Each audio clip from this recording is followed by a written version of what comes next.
ఈ రోజులలో పప్పుచారు అంటే పెద్ద బ్రహ్మ విజయం కాదండి. నేను చెప్పే విధానంగా అయితే చేసుకోండి. మనకి వినాయక చవితి అయితే వస్తుంది కదా, మనకి పప్పుచారు అంటే చాలా ఫేమస్ అయిపోతుంది. ఎందుకంటే మన ఇంట్లో పిల్లలు నాన్ వెజ్ అని అడగకుండా ఈ పప్పుచారు అయితే చేసి పెడితే మనం కమ్మగా అయితే తిని పెడతారు. ఎందుకంటే ఇప్పుడు వినాయక చవితి కదండి, మనం నాన్ వెజ్ తినం కాబట్టి పప్పుచారుకి మనం పప్పులకి ఎక్కువ ప్రిఫరెన్స్ ఇస్తాం కాబట్టి ఇట్లా న్యాచురల్గా పప్పుచారు అయితే చేసుకొని తినండి. మీ ఇంట్లో ఫ్యామిలీ మెంబర్ అందరూ ఎమ్మీగా అయితే తినడం అయితే స్టార్ట్ చేస్తారు.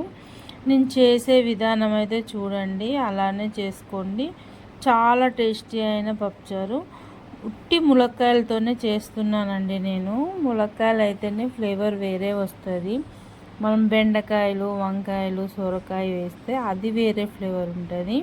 నేను ములక్కాయలు, టమాటా, మిర్చి, ఉల్లిగడ్డ అంతేనండి. సింపుల్గానే చేస్తాను. నేను ఏ వంట చేసినా సింపుల్గానే ఉంటుంది. చూడండి, ఇలా చేసి మనం రోజులాగానేనండి ఒక 3 గంటలైతే నూనె పోసుకొని దాంట్లో ఎల్లిపాయ, జీలకర్ర, ఆవాలు, ఎండుమిర్చి అవన్నీ వేసేసుకొని అవి వేగాక మనం ఈ ఐటమ్స్ మనం కోసుకున్న అయితే ఉంటాయి కదండి, ఆ ముక్కలన్నీ వేసేసి నూనెలో అయితే ఉడికించాలి. ఉడికించాక దాంట్లో ఉడికాకనే పసుపు, కారం, కొత్తిమీర వేసి మనం మళ్ళీ ఒకసారి కలిపెట్టుకొని చూడండి, నూనెలోనే వేగాలి. ముక్కలన్నీ మొత్తం వేగాయండి. ఇప్పుడైతే చింతపులుసు అయితే నేను పోసుకున్నాను. చింతపులుసు కూడా మనం పుల్లగా అయితే చేసుకోవద్దండి. ఈ రోజులలో గ్యాస్ ట్రబుల్ అవి ఇవి చాలామందికి వస్తున్నాయి కాబట్టి మనం గ్యాస్ ట్రబుల్ లేకుండా ఉన్న వాళ్ళైతే తినండి. లేదు మాకు గ్యాస్ ట్రబుల్ ఉంది అండి అంటే మనం కొంచెం అయితే పులుపు అయితే తగ్గించుకోవాలండి.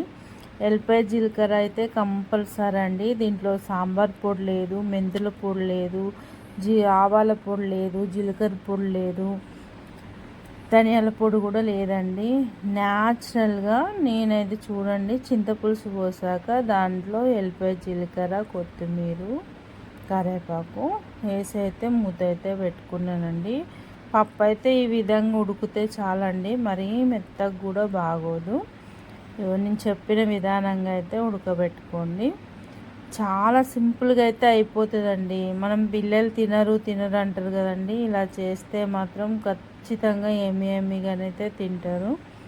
మనం మొత్తం మసిలిందండి పులుసు అంతా, బాగా మసలు పెట్టద్దండి దగ్గరకు వచ్చేదాకా.